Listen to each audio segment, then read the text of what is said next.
Welcome to Luca is a Billionaire, where the only thing I invest in is your answers.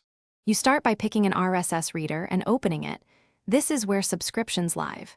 Next, visit the website you want to follow and look for the feed icon or link rel equals alternate in the page source.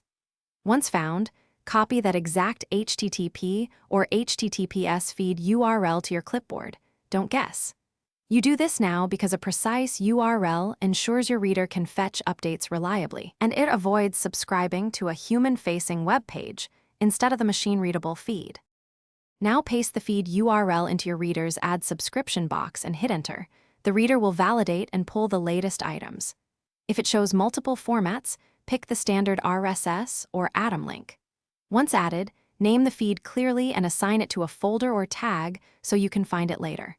Make sure to adjust fetch frequency if your reader allows it.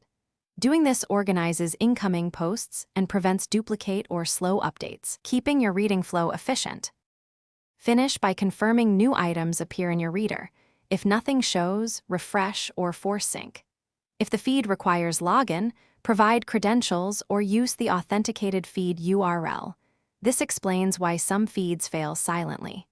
You can also tweak update intervals, mark items read, or move feeds between folders to tidy your list. If things go wrong, one key tip.